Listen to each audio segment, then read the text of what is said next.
menyaksikan breaking news. Sesaat lagi kita akan menyaksikan terkait dengan polisi yang akan mengungkap terkait kasus pembunuhan Kepala Cabang Bank BUMN.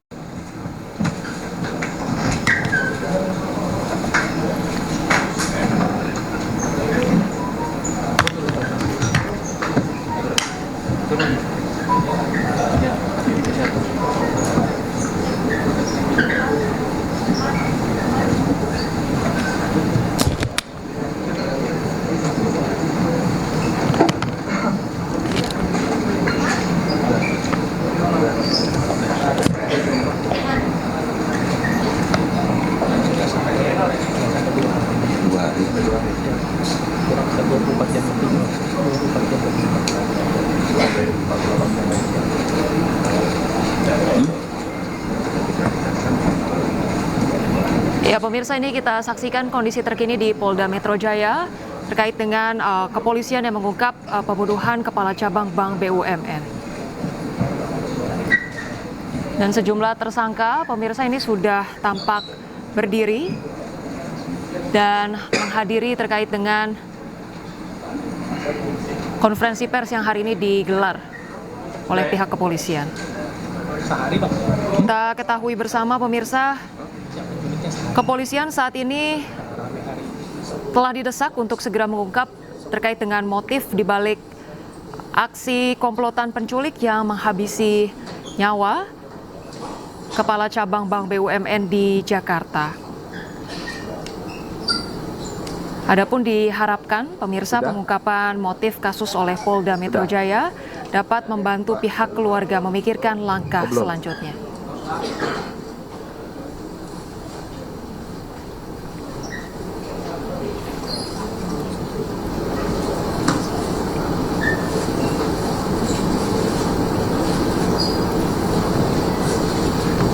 Pihak keluarga pemirsa dalam waktu dekat sudah menantikan terkait dengan keterangan oleh penyidik di Treskrimum Polda Metro Jaya dan Pomdam Jaya terkait dengan kasus ini.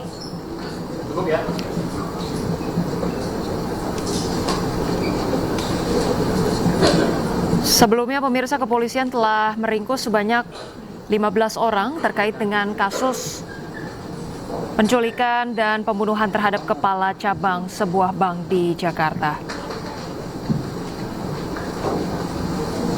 4 aktor utama penculikan dan pembunuhan kepala cabang sebuah bank di Jakarta berinisial MIP. Sebelumnya pemirsa, jasadnya ditemukan di Bekasi, Jawa Barat pada Kamis tanggal 21 Agustus lalu. Bisa kita mulai, rekan-rekan? Baik, bismillahirrahmanirrahim. Assalamualaikum warahmatullahi wabarakatuh. Salam sejahtera buat kita semua. Shalom, Om Swastiastu, salam kebajikan, namo buddhaya. Yang kami hormati Bapak Dirreskrimum Polda Metro Jaya beserta tim, rekan-rekan Kasubdit Jatanras dan Kasubdit Resmob, kemudian rekan-rekan penyidik, kemudian yang kami hormati Bapak dan Pomdam Jaya hadir juga pada siang hari ini rekan-rekan, kemudian yang kami hormati rekan-rekan kami dari Bithumas Polda Metro Jaya, Pak Kasubdit Penmas, dan yang kami hormati dan kami banggakan rekan-rekan kami jurnalis dan media yang sudah berkenan hadir siang hari ini. Rekan-rekan, saat ini akan kita sama-sama atau kami melaksanakan konferensi pers penjelasan berkaitan dengan pengungkapan kasus penculikan dan atau perampasan kemerdekaan terhadap seseorang yang mengakibatkan korban meninggal dunia yang terjadi beberapa waktu yang lalu, yang dalam waktu yang sangat singkat berkat kesigapan tim gabungan yang telah dibentuk oleh Bapak Dirreskrimum. Jadi tim gabungan ini melibatkan 2 subdit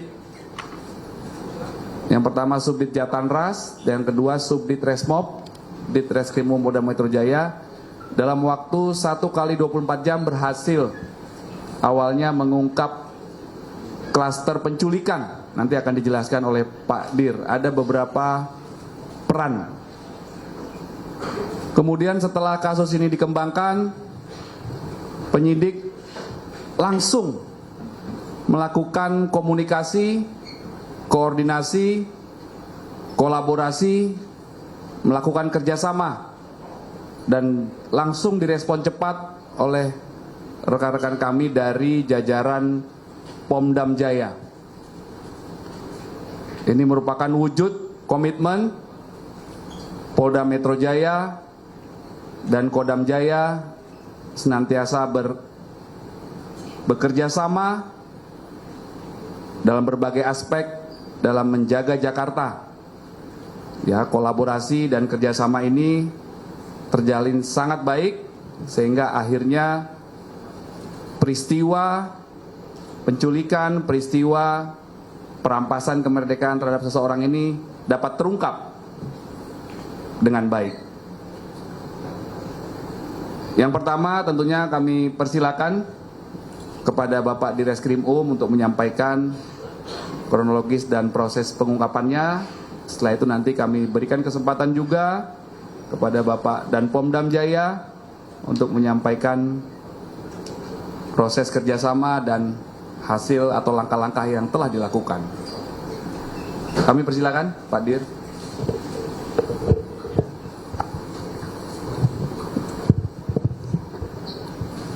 Bismillahirrahmanirrahim. Assalamualaikum warahmatullahi wabarakatuh. Selamat siang dan salam sejahtera bagi kita semua. Om Swastiastu, Namo Buddhaya, salam kebajikan. Yang kami hormati Pak Kabid Humas Polda Metro Jaya, yang kami hormati Bapak dan Pomdam Jaya beserta tim penyidik dari Pomdam Jaya,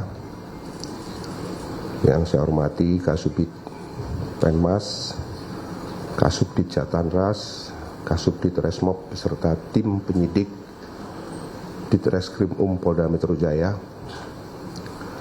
serta rekan-rekan media yang saya banggakan.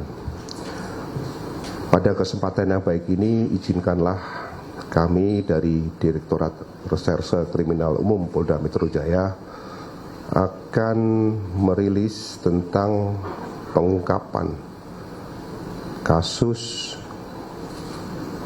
penculikan dan atau perampasan kemerdekaan seseorang yang mengakibatkan korban meninggal dunia sebagaimana dimaksud dalam pasal 328 dan atau 333 KUHP.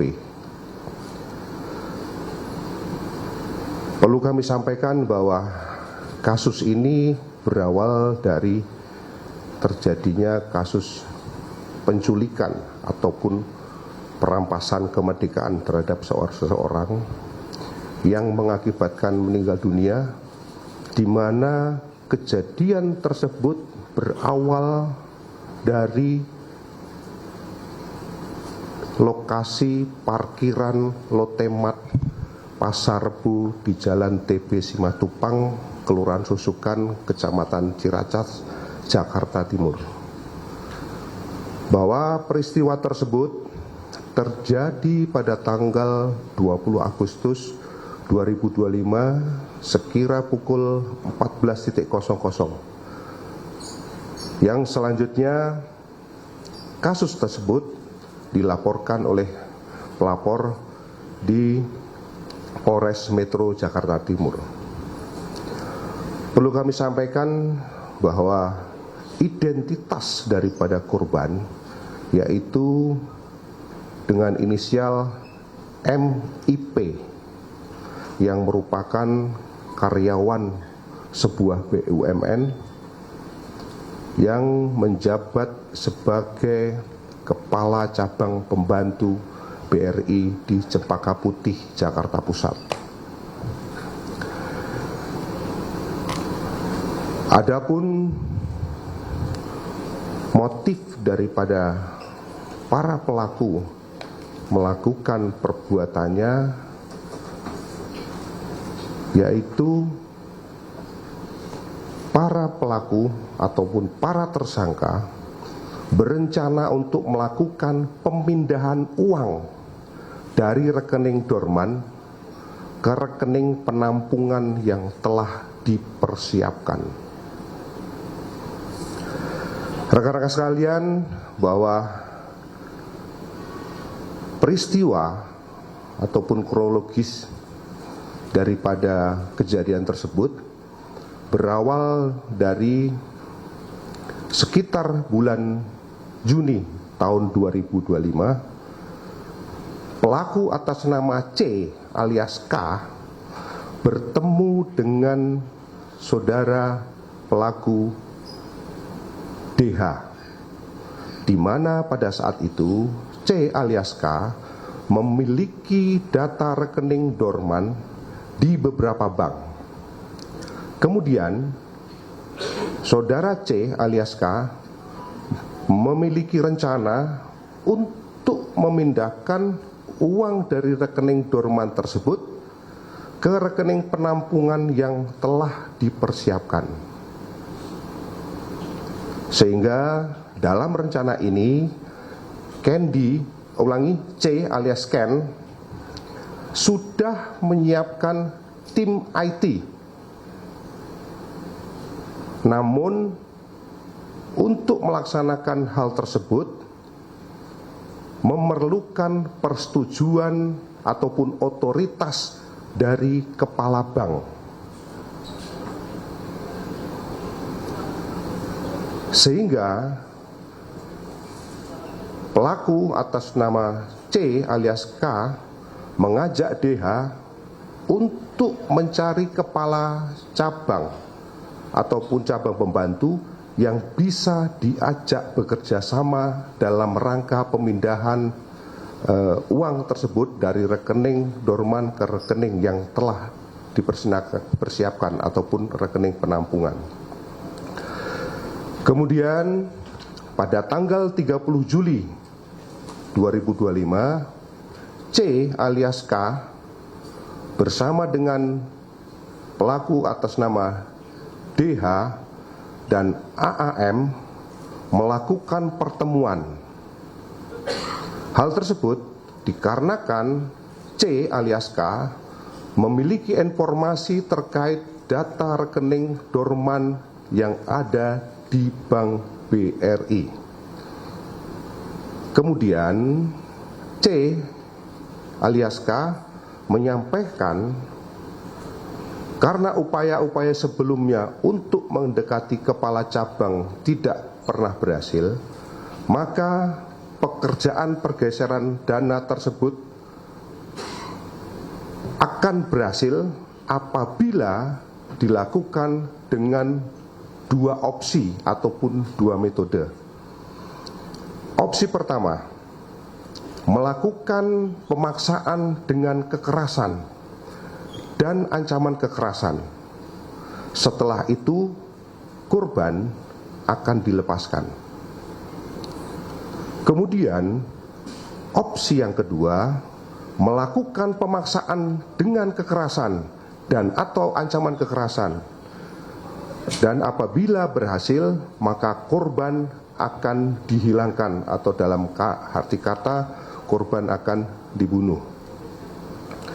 Selanjutnya, pada tanggal 31 Juli 2025, C alias K bersama dengan DW dan saudara AAM kembali melakukan pertemuan untuk membahas apakah akan dilaksanakan opsi 1 ataupun opsi 2. Kemudian pada tanggal 12 Agustus 2025, C alias K bersama dengan DH berkomunikasi melalui WhatsApp.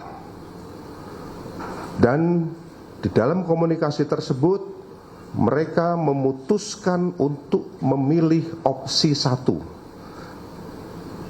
yaitu melakukan pemaksaan dengan kekerasan ataupun ancaman kekerasan, setelah itu korban dilepaskan.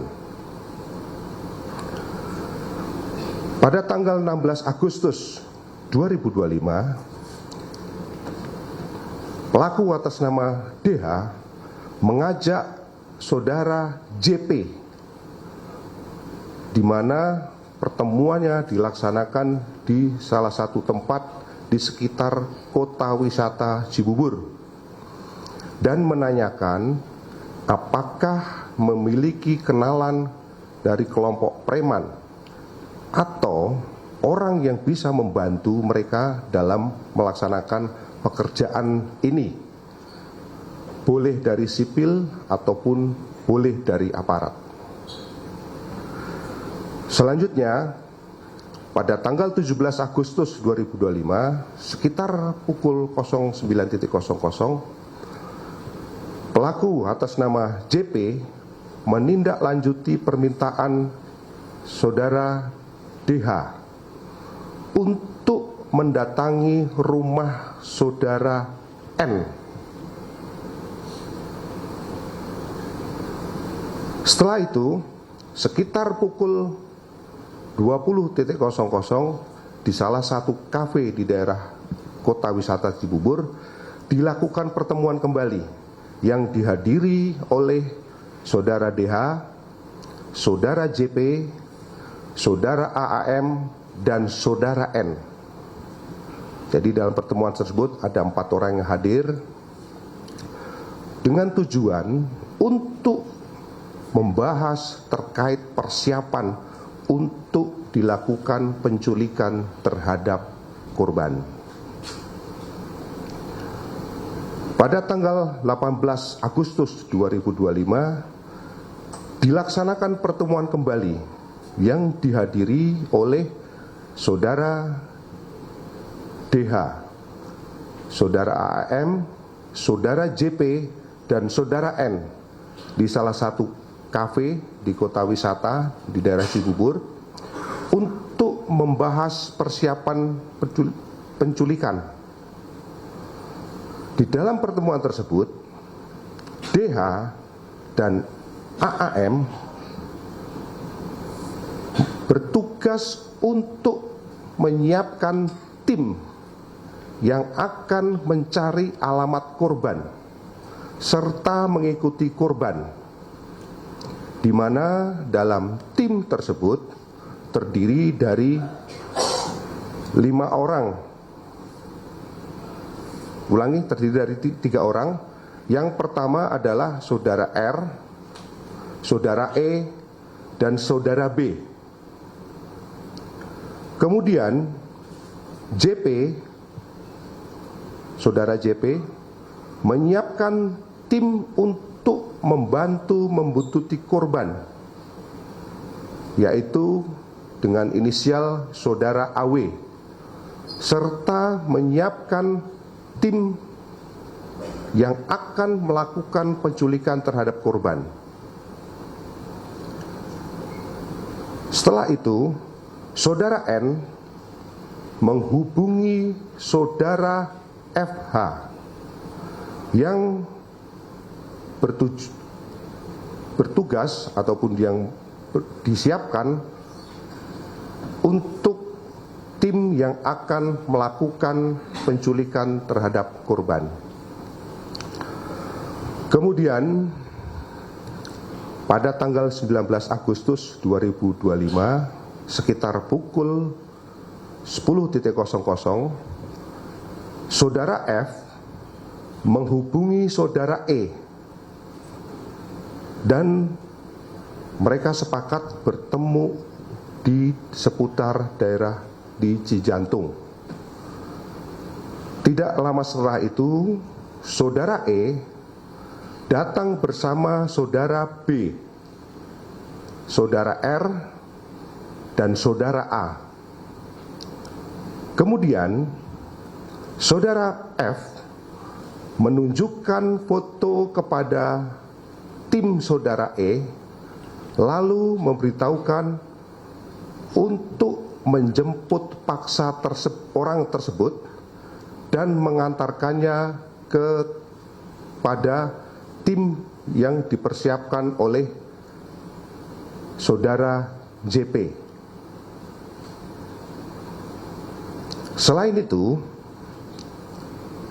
tim yang memiliki tugas untuk membuntuti dan tim yang bertugas untuk melakukan penculikan terhadap korban, saudara D dan saudara AEM dan saudara JP memiliki safe house yang mana lokasi safe house tersebut diharapkan untuk bisa memaksa korban untuk melakukan kegiatan pemindahan dana.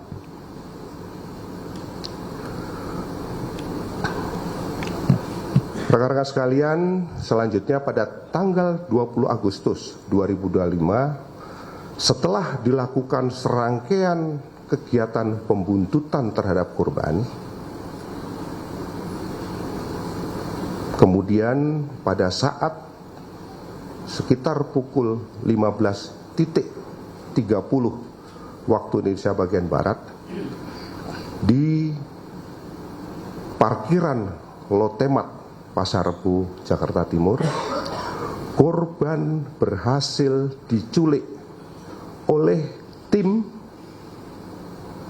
yang berisi pelaku saudara E, saudara R, saudara B, saudara R, dan saudara A. Di mana di dalam penculikan tersebut, kelima orang pelaku menggunakan kendaraan Avanza warna putih. Ini yang terekam di CCTV, rekan-rekan sekalian. Dan selanjutnya, setelah berhasil melakukan penculikan, dibawa pergi untuk diserah terimakan kepada tim lain, yaitu tim yang berisi pelaku JP, pelaku N, pelaku atas nama U, dan pelaku D. Di mana di dalam serah terima tersebut, korban yang tadinya di Avanza warna putih digeser ke mobil Fortuner warna hitam, tepatnya di wilayah Kemayoran, Jakarta Pusat, sekitar pukul 21.00. Selanjutnya, dari pukul 21.00, setelah korban berada di penguasaan tim saudara JP, N, U, dan D, untuk menunggu tim penjemput yang dipersiapkan oleh saudara C alias K, yang rencananya akan dibawa ke safe house yang telah disiapkan. Karena tim penjemput tidak kunjung datang, sedangkan pada saat itu korban kondisi sudah dalam keadaan lemas. Akhirnya korban dibuang di daerah Serang Baru, Cikarang, dalam keadaan kondisi kaki maupun tangan masih terikat dan mulut dalam kondisi terlakban atau dilakban. Selanjutnya pada tanggal 21 Agustus 2025 sekitar pukul 05.30,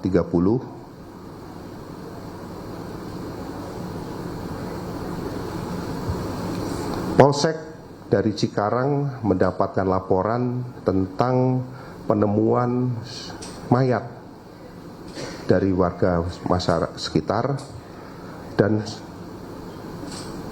selanjutnya dilakukan penanganan dan olah TKP. Kemudian setelah dilakukan visum, kami sudah mendapatkan hasil sementara daripada visum et repertum, di mana korban meninggal diakibatkan karena kekerasan benda tumpul pada leher yang menekan jalannya nafas dan pembuluh nadi besar, ya, pembuluh nadi besar, sehingga menimbulkan ataupun menyebabkan mati lemas. Namun hasil tersebut masih belum final karena kami masih menunggu hasil pemeriksaan toksikologi. Rekan-rekan sekalian, selanjutnya tim gabungan dari Subditresmob dan Jatanras setelah melakukan serangkaian penyelidikan dan pendalaman dengan mengumpulkan keterangan saksi-saksi maupun alat bukti yang ada, alhamdulillah akhirnya kami berhasil mengamankan sebanyak 15 orang tersangka, di mana dari 15 tersangka tersebut kami membagikan menjadi 4 kategori clustering atau 4 kategori atau 4 klaster. Klaster yang pertama yang merupakan otak perencana pelaku penculikan. Ini terdiri daripada 4 orang. Adapun identitasnya adalah C alias K, di mana peran daripada C alias K ini adalah mengatur dan menghadiri pertemuan dengan pelaku DWI. Kemudian yang kedua, menyiapkan rencana dan menyiapkan tim IT untuk perpindahan uang dari rekening dorman ke rekening penampungan. Kemudian peran yang ketiga adalah mencari ataupun yang pelaku C ini memiliki informasi tentang rekening-rekening dorman yang ada di bank. Selanjutnya, pelaku yang kedua adalah pelaku DW. Pelaku DW ini perannya adalah yang pertama menghadiri pertemuan dengan saudara C alias K. Kemudian saudara, ulangi DH ya, bukan DW. Saudara DH menghubungi saudara JP untuk mencari tim penculik. Kemudian yang berikutnya menyiapkan tim yang bertugas untuk membuntuti korban. Kemudian yang berikutnya lagi, saudara DH yang merencanakan penculikan terhadap korban. Kemudian yang berikutnya lagi, memberikan uang sebesar 60 juta kepada JP untuk operasional daripada penculikan.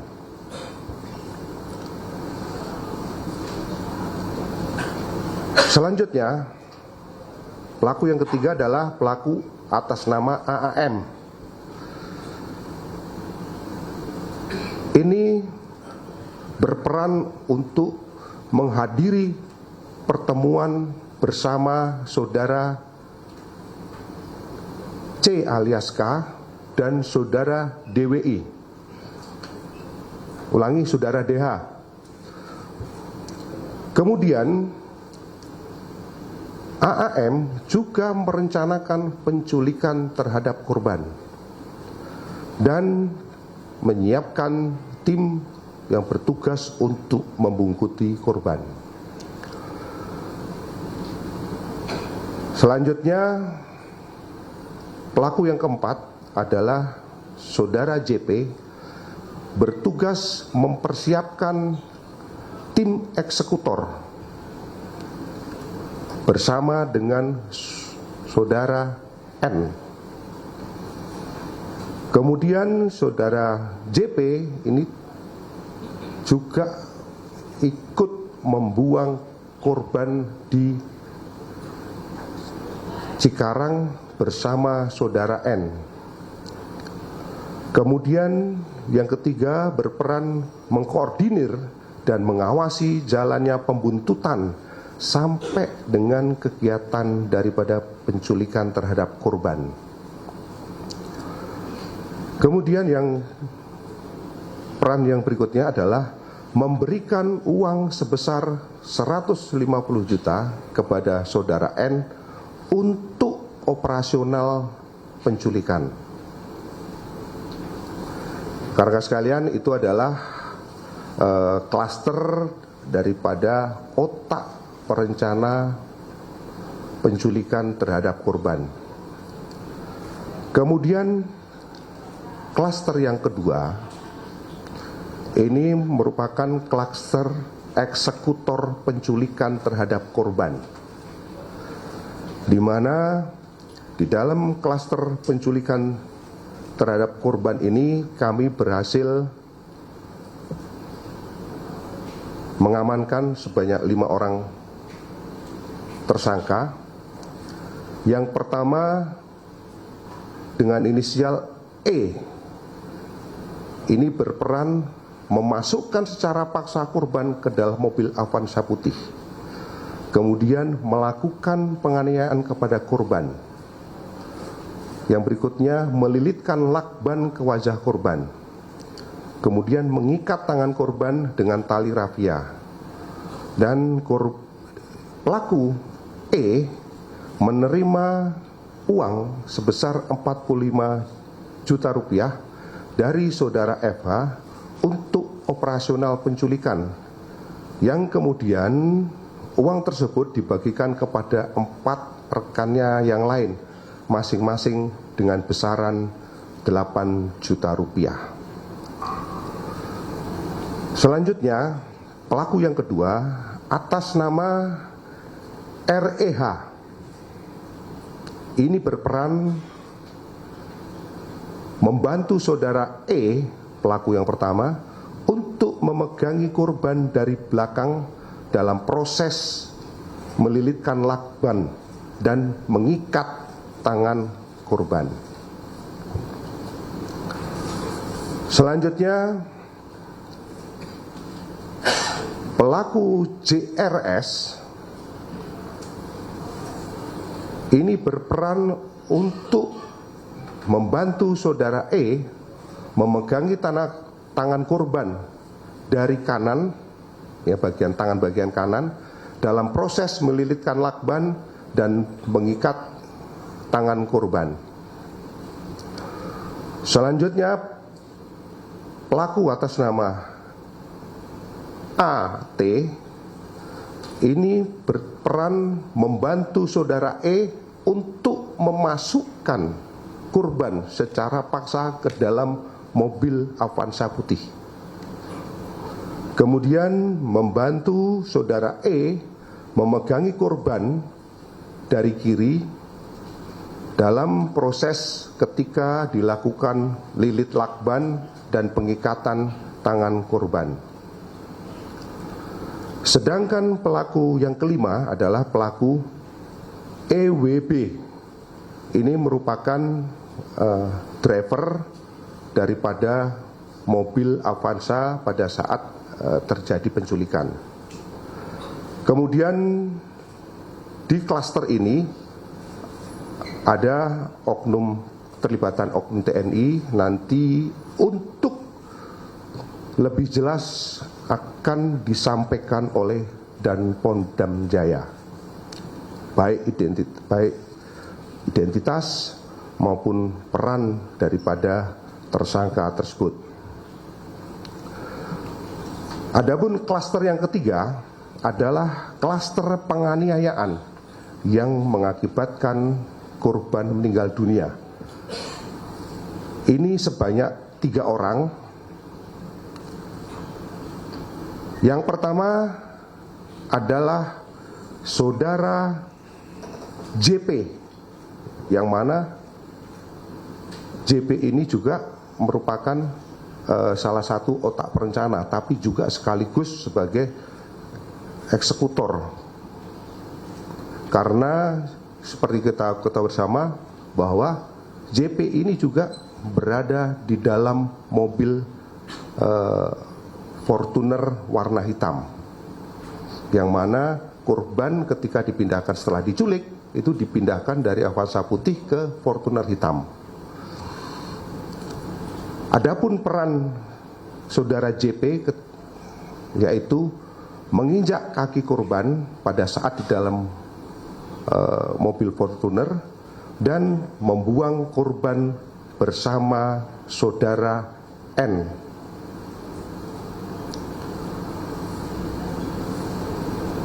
Tersangka yang kedua adalah saudara MU. Ini merupakan sopir ataupun driver yang mengendarai mobil Fortuner yang digunakan untuk membawa korban dari Kemayoran sampai dengan lokasi pembuangan di daerah Bekasi. Kemudian yang ketiga adalah saudara DSD.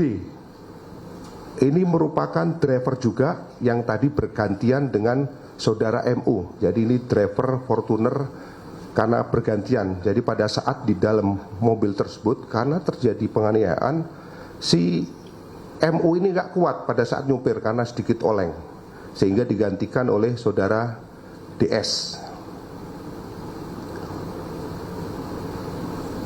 Kemudian di dalam klaster ini terdapat satu tersangka yang merupakan oknum TNI, nanti akan dijelaskan detail oleh Dan Pomdam Jaya. Kemudian yang klaster keempat yaitu klaster surveillance ataupun orang yang bertugas membuntuti korban. Ini berhasil kita tangkap sebanyak 4 orang. Yang pertama adalah saudara AW, kemudian yang kedua adalah saudara EWH, sedangkan yang ketiga adalah saudara RS, yang keempat adalah saudara RS. Rekan-rekan sekalian, dari kasus tersebut masih ada 1 orang yang belum tertangkap dan kami tetapkan sebagai DPO. Ini dengan inisial EG. Ini perannya adalah sebagai tim yang masuk dalam kategori klaster 4 yang dimana ikut membuntuti korban. Ini adalah DPO-nya, mungkin nanti silahkan nanti bisa di zoom. Tersangka atas nama EG.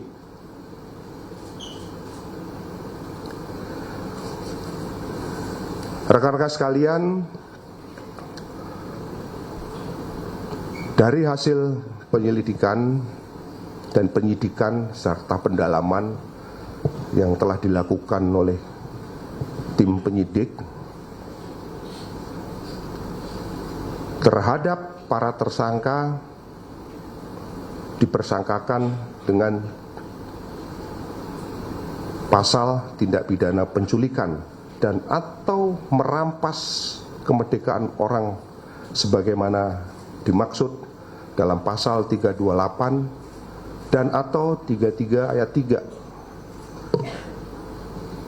3 yang mana ancaman hukumannya adalah selama-lamanya 12 tahun. Mungkin ini yang perlu kami sampaikan dari kami, Direktorat Reserse Kriminal Umum Polda Metro Jaya. Selanjutnya kami kembalikan kepada Bapak Kabid Humas. Terima kasih. Baik, terima kasih Pak Ditreskrim Selanjutnya kami persilakan kepada Bapak dan Pomdam Jaya untuk memberikan penjelasan. Kami persilakan, Pak. Assalamualaikum warahmatullahi wabarakatuh. Yang terhormat Kabid Humas, Direktorat serta rekan-rekan media sekalian. Pertama, kami sampaikan bahwa pimpinan TNI Angkatan Darat memberikan atensi terhadap terjadinya perkara ini dan berkomitmen untuk menyelesaikan perkara ini dengan tegas dan sesuai dengan aturan hukum yang berlaku.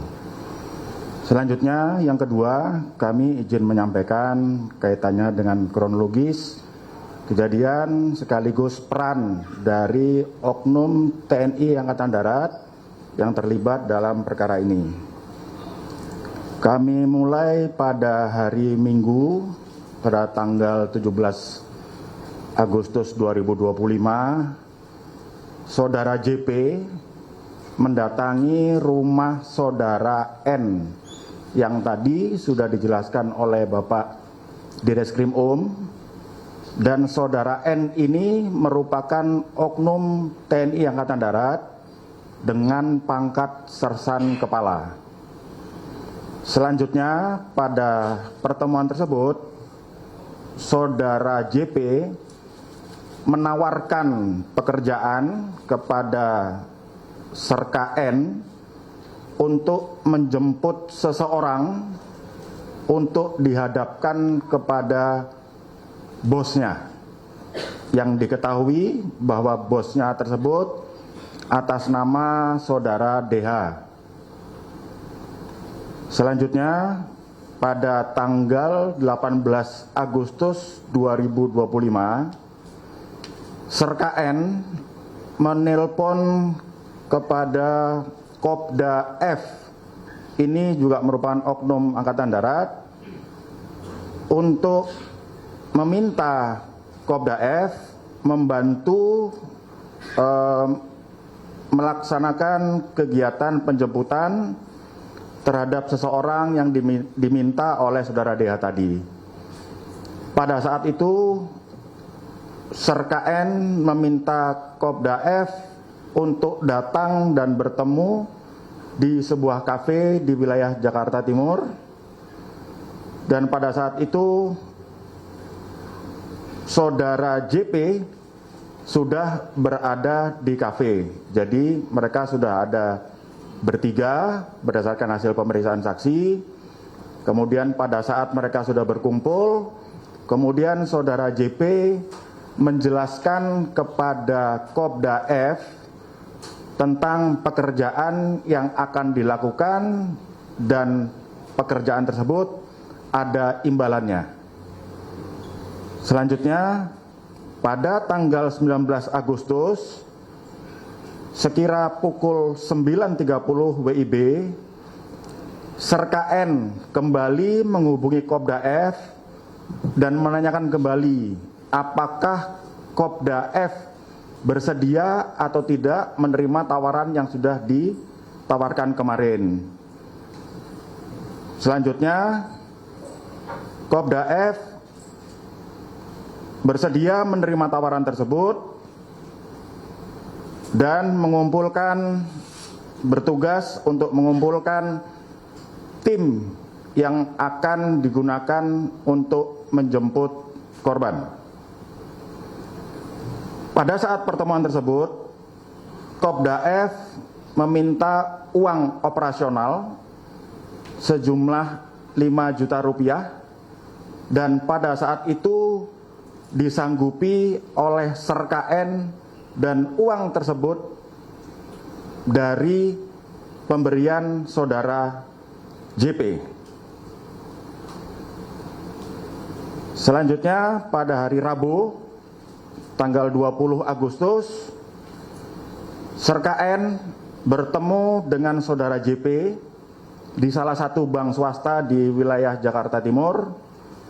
Saat itu, Saudara JP menyerahkan sejumlah uang tunai sebanyak 95 juta rupiah yang akan digunakan untuk kegiatan tersebut.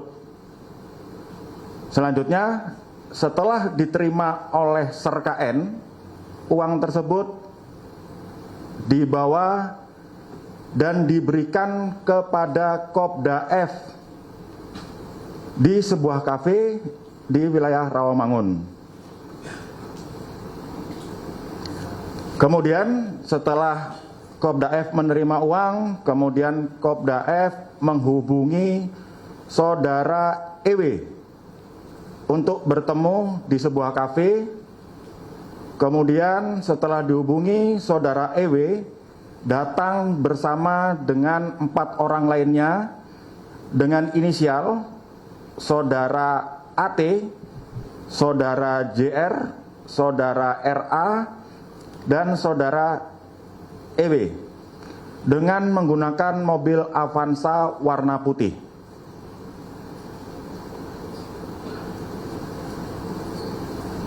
Sekira pukul 13.45, saudara JP memberikan informasi kepada Kopda F bahwa korban berada di sebuah perbelanjaan di wilayah Pasar Rebo, Jakarta Timur. Selanjutnya, Kopda F dengan menggunakan mobil yang lain bersama saudara EW dan kawan-kawan lainnya 4 orang yang menggunakan mobil Avanza warna putih bergerak menuju ke pusat perbelanjaan yang berada di wilayah Jakarta Timur.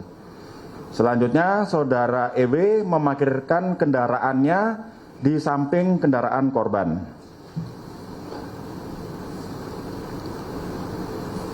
Sekira pukul 16.30 saat korban datang, kemudian saudara EW dan saudara A langsung menemui korban dan memasukkan ke dalam mobil Avanza warna putih. Pada saat kejadian tersebut, Kopda F berada di lokasi parkir, namun tidak dalam satu kendaraan yang sama.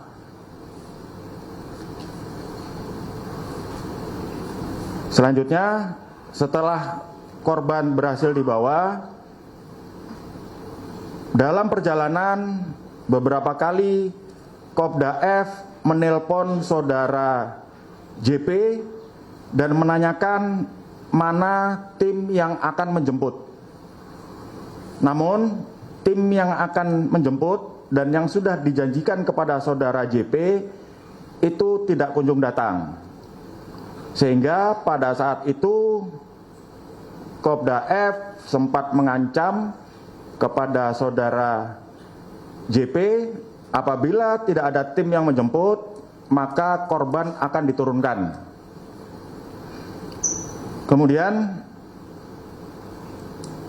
saudara EW mengirimkan Sherlock kepada Kopda F dan meneruskan Sherlock tersebut kepada saudara JP sehingga mereka bertemu di bawah flyover di daerah Kemayoran. Pada saat di bawah flyover Kemayoran sekira pukul 19.45,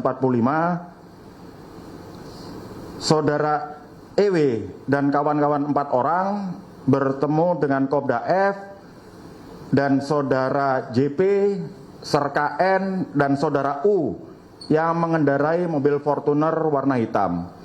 Selanjutnya korban dipindahkan dari mobil Avanza warna putih ke dalam mobil Fortuner warna hitam.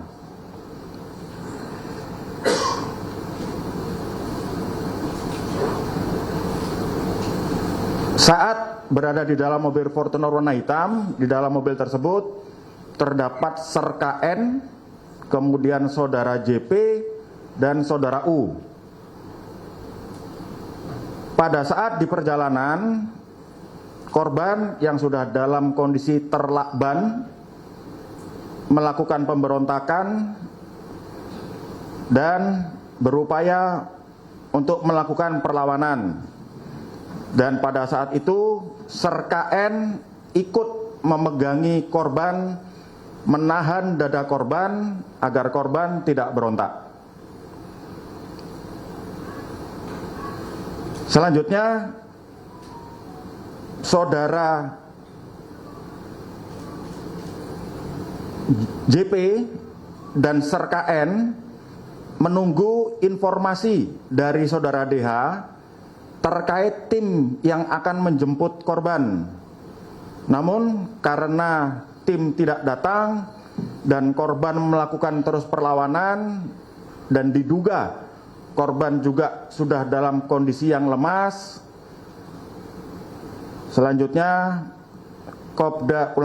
Serka N dengan mengendarai mobil Fortuner warna hitam berhenti di sebuah areal persawahan dan menurunkan korban dengan cara memegang bagian kepala, sementara saudara JP itu mengangkat di bagian kaki dan korban dibuang sekitar 2 meter dari mobil yang mereka kendarai.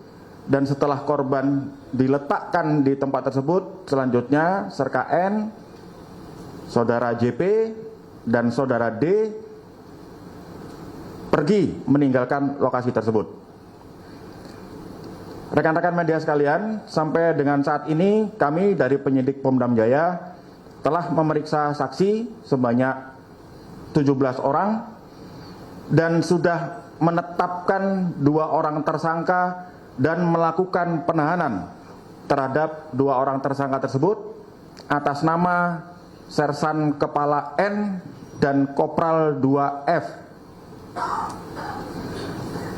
Selain hal tersebut, kami juga sudah melakukan penyitaan uang sejumlah 40 juta rupiah dari Kopda F dan uang tersebut diduga dari hasil tindak pidana yang dilakukan. Demikian rekan-rekan media sekalian hal yang dapat kami sampaikan. Selanjutnya kami kembalikan kepada Kabid Humas. Terima kasih. Baik, terima kasih Bapak dan Pom Dam Jaya atas penjelasannya.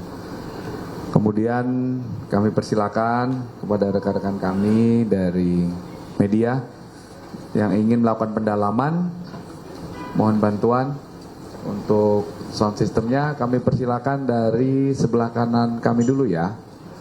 Oke, silakan, Mas. Ya. Ya, perkenalkan saya Ansari dari Bisnis Indonesia. Mau tanya tadi terkait dengan rekening dorman itu, si pelaku ini tahu dari mana ya data-datanya? Jumlah rekening dorman itu berapa? Sama itu punya siapa aja? Terakhir, apakah benar di antara 15 pelaku ini ada karyawan Bank BUMN yang sudah menjadi tersangka? Terima kasih.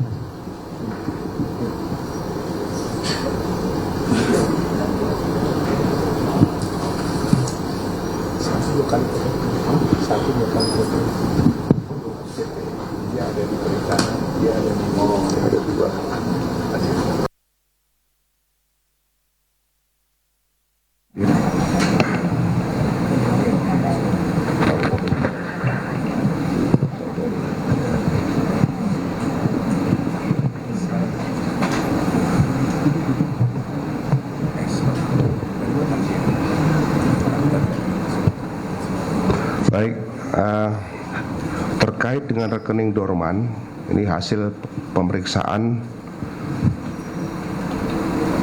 saudara C alias K itu mendapatkan informasi dari temannya dengan inisial S. Namun ini masih kita dalami dan kita lakukan pengejaran karena masih identitasnya ini masih belum jelas yang disampaikan. Kemudian berapa jumlahnya sampai sekarang juga belum kita ketahui karena saudara C alias K ini masih tertutup. Jadi hasil pemeriksaan belum mau membuka. Kemudian apakah ada karyawan di BUMN yang terlibat? Ini dalam hal ini sampai sejauh ini belum ada keterlibatan, tapi mungkin kita akan melakukan cek ulang kembali nanti. Ya, artinya kita akan sesuai dengan komitmen bahwa siapapun yang terlibat akan kita proses sesuai dengan aturan yang berlaku. Pak, mungkin tambahan Pak, untuk S ini tuh siapa ya Pak? Dia maksudnya dari mana atau? Mohon maaf Pak, nanti kalau kita sampaikan nanti lebih ini lagi. Tolong Mas ya, oke.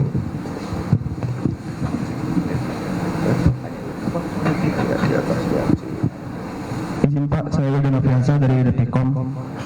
Ada dua pertanyaan Pak. Yang pertama, penegasan aja itu kan dari hasil visum ada beberapa luka di tubuh korban ya Pak ya. Ini tindak kekerasan yang dilakukan para tersangka itu apa aja, terus dilakukannya itu apakah di saat di mobil Avanza juga dilakukan, apa pas Fortuner aja gitu loh.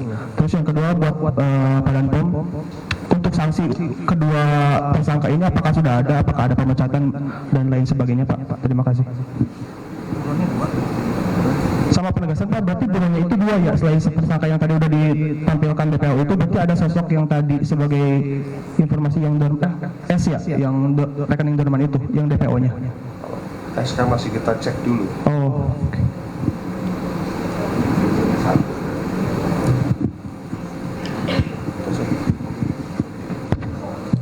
Baik. Luka banyak.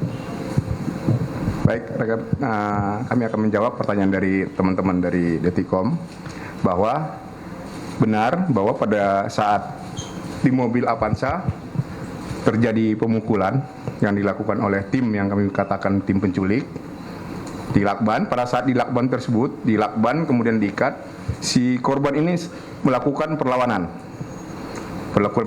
tidak menurut, sehingga si tim dari E ini yang melakukan penculikan ini atau penjemputan ini melakukan pemukulan sehingga sampai dia lemas sehingga bisa dilakukan mengikat tangannya dan melakban matanya. Kemudian setelah diserahkan kepada tim mobil Fortuner, korban juga dipukuli karena memang korban ini memberontak terus, tidak menurut hasil investigasi kami atau penyidikan kami, sehingga korban ini terus dipukulin sehingga lemas, sehingga tidak berdaya lagi, kemudian dibuang. Yang menurut pengakuan para tersangka pada saat dibuang masih bergerak tapi sudah lemas. Demikian, terima kasih. Oke.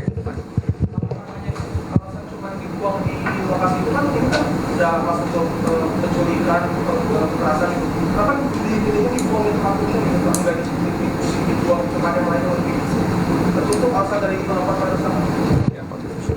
Itu kan bukan tempat umum, itu tempat tertutup, sepi, di lapangan jauh dari pemukiman. Oke, ya silakan Mbak ini tuh. Oh, dan Pom dulu ya. Monggo Mas.